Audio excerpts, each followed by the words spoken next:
Hang with us. That will come up at the bottom of the hour. We'll do that at 5:30 today after our conversation with Ryan Brown from the Next Round Live. He joins us on the Farm Bureau phone line. Check out favorites.com and go with the home team, Mississippi Farm Bureau. Always good to see you, my friend. It was cool to see you in person on Friday, touring in and around Oxford with a daughter who is college bound in the fall, right?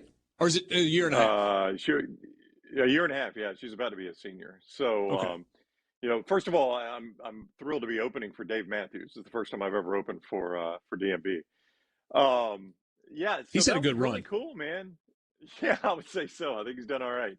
That was really cool, man. I had never experienced the Double Decker Festival, and everybody I know that has ties to Oxford or Ole Miss told me that thing's amazing.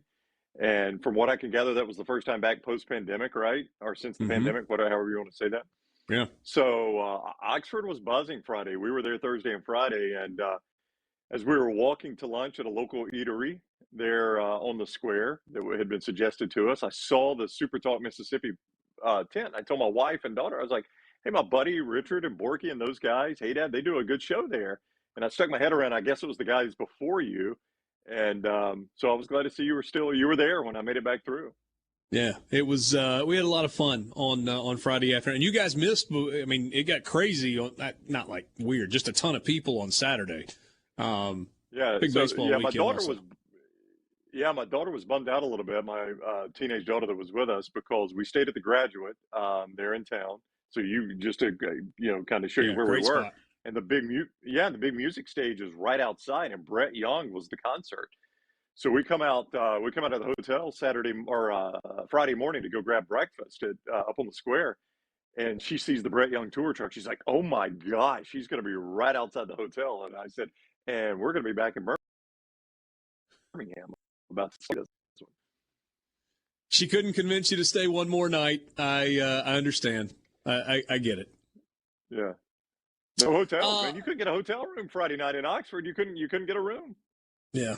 It was a busy weekend. So let's jump in and talk. I want to get to Auburn and Alabama kind of post spring in a couple of minutes, but I want to start with the news that popped up yesterday afternoon while we were on the air that Mark Emmert was, air quotes, resigning. I think we all know that Mark Emmert was forced out as the NCAA is trying its best, its dead level best, to hang on for dear life and remain somewhat relevant. What was your take? I don't know if you saw Ross Dellinger's story today in Sports Illustrated where they kind of laid out what this transformation committee is kind of looking at, and some of the changes are on the docket. Ryan, if you look into your crystal ball, where are we headed? Do we have this big split coming, or is there some semblance of the NCAA that hangs on? I've always felt like, Richard, we were headed towards a split. It's complicated, obviously, but I've always felt like the power schools, maybe there are 60, 65, 70 of them, that would split off and do their own thing primarily for football purposes. Yeah. And where the NCAA, I think, has always held a little bit of leverage with them on that is the NCAA basketball tournament. If you split off and do that, it would kill the NCAA basketball tournament, so it hurts them. But I think the schools also look at it and say, all right, if we did our own basketball tournament, would it be as good? And the answer is no, it wouldn't be. So you wonder if there might be a path for compromise to figure out how to keep that alive, yet the big football schools kind of get what they want in the autonomy. Now, you got people like, say, Andy Staples of The Athletic, and I really respect Andy and his work. He argues that the schools already have that. Why would they do it? They've already got this. Why would they split off? So I've always felt that way. I've always felt like we're headed towards a super conference, and the powers like the SEC and the Big Ten are going to be driving this. That's even before this happened with Mark Emmert. And I do think that accelerates it a little bit because when I look at my crystal ball, Richard, I see a diminished NCAA. I see an NCAA doesn't have any teeth. It doesn't really have any power, that it's basically a tournament organizer. And that's about the end of it. I should have done the research all the way back. There have only been about 10 presidents of the NCAA. The first one was in place for a really long time. I haven't gone back and looked at kind of the credentials of everybody that's been president, but I know for a fact that the last two full-time presidents, Mark Emmert and Miles Brand before that, were academicians, right? They were university presidents who then made that transition.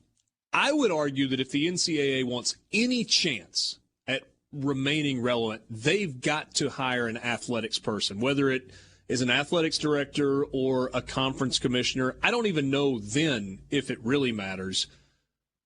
Who would you, if you could just take somebody and put them in that chair and say, this is the person that if given the power necessary to make decisions, could actually run this organization effectively? Who is it? Yeah, I think I would find somebody that had a TV background. That kind of what you've seen with some of the conferences try to do is go get somebody that knows how to negotiate these big TV contracts, understands what works in the TV world. Because I think, when this came up on our show yesterday, immediately, or actually it was today, our show was already off when it broke. Yeah. Immediately people were like, my first call would be Greg Sankey. I'm like, well, yeah, you'd love to have a Greg Sankey. Greg Sankey would be crazy to leave the SEC for the NCAA. Why would you even make that move? He's got a better job right now. I'd rather be the SEC commissioner. And oh, by the way, you think the Big Ten's going to love the SEC commissioner taking that job? That would be awful for them. So I think I would go out and find somebody, and I don't even know the name to give you, Richard, but I would go find somebody that has got a strong TV, multimedia background and understands how to maximize those contracts, because that's where your money is. That's how you keep this thing afloat. Again, I'm viewing this through the lens of you're going to be a tournament organizer and contract negotiator. You're not going to be the long arm of the NCAA law anymore. We just need you to put these tournaments together and negotiate the contracts for them. Yeah, and I mean, so what? You got George Kliavkoff at the Pac-12, who's, intense TV background. You've seen some schools do it. I mean, Syracuse's athletics director, John Wildhack, now was an executive at ESPN, and that's kind of the reason that they brought him in. I mean, like you, Greg Sankey was the first name that popped to mind. It's not a better job, right? He's the most powerful man in college athletics right now. To me, the only way that's appealing to Greg Sankey, and it probably is more appealing 3 years ago than it is right now, is if, one, you just back up a Brinks truck, which he would be worth, and say, we're going to guarantee you 7 years at $5 or $6 million a year, and, it just makes sense financially to do it. Or if Greg Sankey has some conviction about himself, having, worked with the NCAA at a pretty high level for a long time, where he goes, you know what? I feel this strongly about college athletics that I think maybe I'm the only person that can kind of navigate these choppy waters. Like it's a challenge to him that he wants to take on.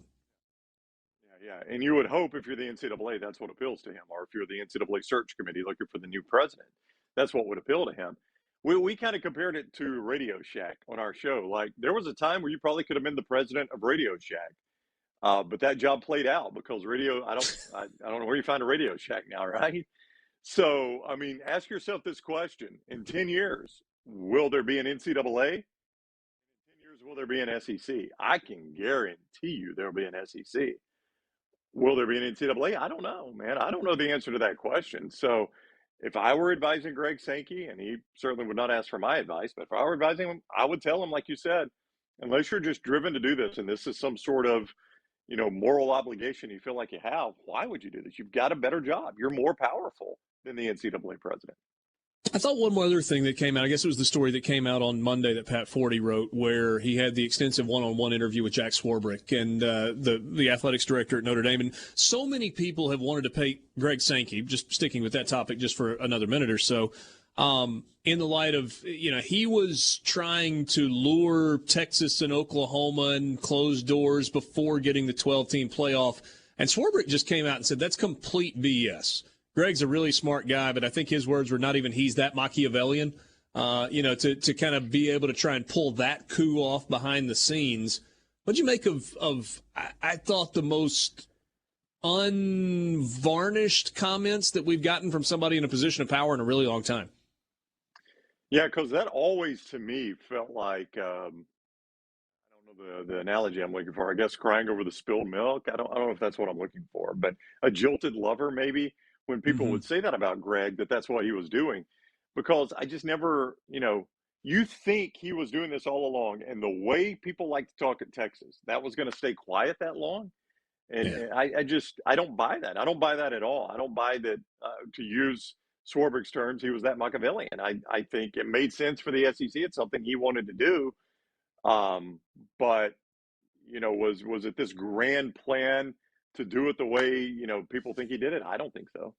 And the funny thing is, it wasn't people at Texas, University of that started talking. It was people at Texas A&M that started talking because they were trying to blow the whole thing up. That obviously didn't work either. We'll take a quick time here. So let's talk a little Auburn and Alabama. I was at Auburn 2.5, 3 weeks ago for their spring game. Obviously, Zach Calzada not participating, or at least in a very, very limited role in spring practice for Auburn. Thought TJ Finley looked about like TJ Finley has always looked, which was just kind of average. There's a lot of there that's physically impressive, but he doesn't consistently make good throws. Robbie Ashford back in the mix, but probably not good enough to play quarterback. I do believe Robbie Ashford is going to play. Is there any doubt in your mind that when Auburn lines up on September 3rd, Zach Calzada will be the starter?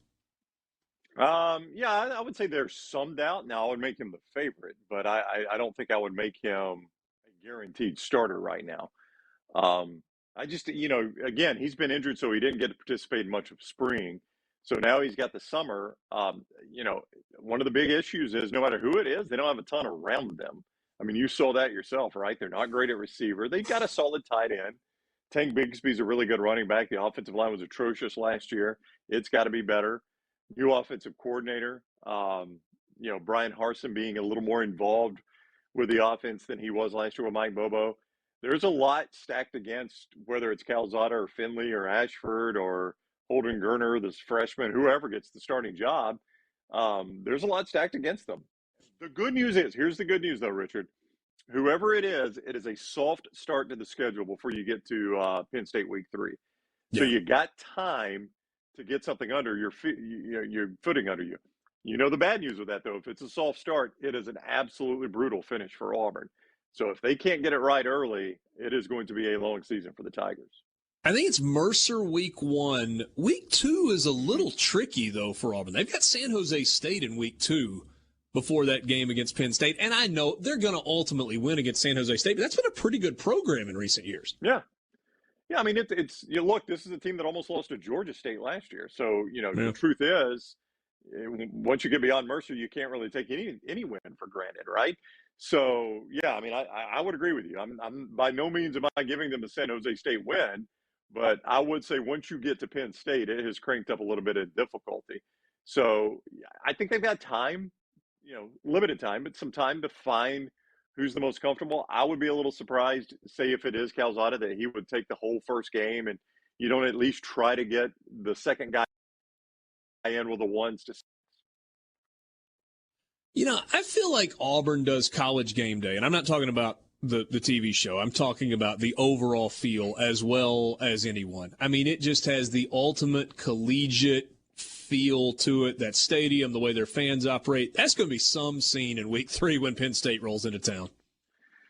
Yeah, people are pumped about that. I don't know if the actual College Game Day will be there, but I agree with you. It is – I have always said this, for a big game, when Auburn's good and Georgia is good, when Auburn's good and Alabama is good. Last year, Auburn wasn't great, but Ole Miss came to town. It was a good Ole Miss team. You were there for that. I think Jordan-Hare Stadium can be worth as much as 7 points in a game like that. That is a hard place to play. It is. And listen, I mean, I go to every Iron Bowl, and even the Mississippi fans who probably don't care who wins that game, when it's in Jordan-Hare Stadium, it's an insanely crazy game. When it's in Bryant-Denny, it's a blowout. There's a reason for that. I think that crowd has an impact on that game. It's nuts. I mean, you go look at this year. Alabama was an infinitely better team than Auburn. But for whatever reason, that crowd just juices Auburn up for that game, and Alabama has struggled down there. Yeah, there's no question. I've never been to an Iron Bowl. If I had to pick one spot to go, it would be at Jordan-Hare, no doubt, over Bryant-Denny. That's not a knock, because I've been in Bryant-Denny when it was right, and when it's right, it's good too. But it's a different feel than Auburn on game day. So what about this Alabama team? Obviously, Bryce Young back, which makes them the favorite. I mean, that roster is what makes them the favorite year in, year out. But it's going to be an Alabama team that looks different, I think, than it did a year ago. I think it was leading into last season that you told me this Alabama defense has got a chance to be the best since, the 2012 defense. Early on, that turned out maybe not to be the case. They got better as it went along. What are we expecting out of this Alabama team? Well, they're going to be really, really good in the front seven. They do have some holes to replace in the secondary, but that front seven is going to be terrific. Yeah. Will Anderson might be the best player in the country, period, end of sentence. But, Might have been on the last other year. side, Dallas, yeah, he may have been. I don't disagree with that. And Dallas Turner, he got forced into action last year because Chris Allen and Drew Sanders, who were both playing in front of him, got hurt in the first couple of games. So they throw the true freshman in there. And by the end of the year, man, he was phenomenal. So you're going to have those guys coming from each side. They're going to be good up the middle. Henry To'oTo'o came back, so he's going to be solid at the linebacker. It looks like Jalen Moody, who's a senior, may take that other spot. So that front seven is going to be really, really good. So I'll say it again. I expect this Alabama defense to be legit. And the big key, the question was receiver, and they went shopping in the portal, and they've gotten two pretty good receivers, it appears, out of the transfer portal. So I know the rich get richer, right? I mean, if you're Louisville, if you're Scott Satterfield the weekend, he's a pretty good player. He kind of struggled early. We developed him. He finally broke through last year, and now here he is in Tuscaloosa. And I don't blame him at all, by the way.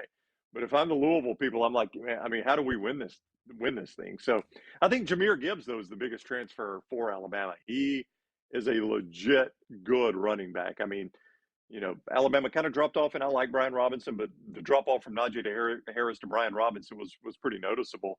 I think they'll be back really, really good at the running back spot. That offense ought to be pretty dang good. What's the game on Alabama's schedule that you've got circled? That's a great question. If you're a believer in Tennessee, we were looking at this on our show today. There's a chance, I won't say decent, a chance Tennessee's undefeated coming into that game. And by the way, that is good quarterback. Actually the third Saturday in October this year. And it's in Knoxville, so that place can get juiced too, talking about good home crowds. They just haven't had a lot to cheer for over the last couple decades. But, I mean, if you look at their schedule, if they win at Pitt, that's true. If they win at Pitt, which I think they probably will, then they host Florida. I think they're better than Florida. At LSU before the bye, before Alabama. That's a tricky game for them. But if they win all those and they're undefeated, and look, the score doesn't show it. But Tennessee played right with Alabama for 3 quarters. That was an interesting game going to the fourth quarter, and Alabama blew them out in the fourth quarter. That game's got potential to be a little bit interesting. It does. And, going to Ole Miss, that was a weird game last year. It's a fairly favorable schedule for Alabama, though. I guess at Arkansas, too. I mean, Alabama's at Arkansas, and Arkansas played right with Alabama and Bryant-Denny last year. I mean, I guess Alabama fans are going to be juiced up for A&M because of what happened a year ago. But if I'm an Alabama season ticket holder this year, I'm not super fired up about Vandy, A&M, Mississippi State. And, I mean, obviously the Iron Bowl being at home is a big deal, but that's not a great home schedule. No, it's not. But think about, next year you get Texas coming in. It's that the way Alabama and Auburn have it set up generally, the year you're hosting the Iron Bowl is your down year ticket sales, but nobody's going to back out of that because they want the Iron Bowl ticket, right? I mean, at Alabama, you can't really because the waiting list is so long for season tickets. If you bow out, you're going to lose your spot. It's the year you don't have the Iron Bowl that you generally have the better conference schedule. What about the road trip to Austin in week 2? I just don't think Texas is there yet. That feels to me like one of those Alabama games where it's 10-14, and it probably is really worse than that.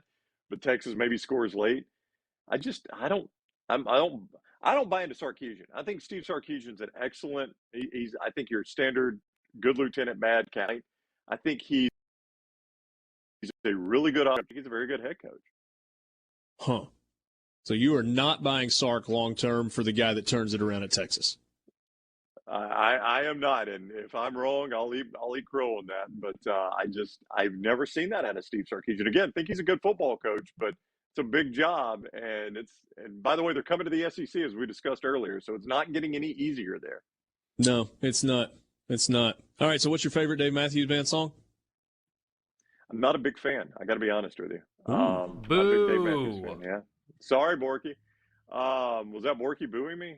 Yeah, that was Borky booing you. Sorry, Borky. I do have Garth Brooks tickets. He's coming to the new stadium here in Birmingham in June. Yeah. My That's good favorite stuff. group. My favorite group's the Black Crows. I saw them. They were here last summer, so I got to see them. But What do you think of Pat Green? I go. Well, Sorry, it's an inside joke, and Dad's not even here today, okay. so. Richard once confused a Black Crow song for Pat Green on this show. How? Yeah, I don't know. I don't even know. Which one was it? I don't remember. Yeah, I'm sorry. We're breaking up. Maybe twice Ryan, as hard, I think. Always enjoy it, my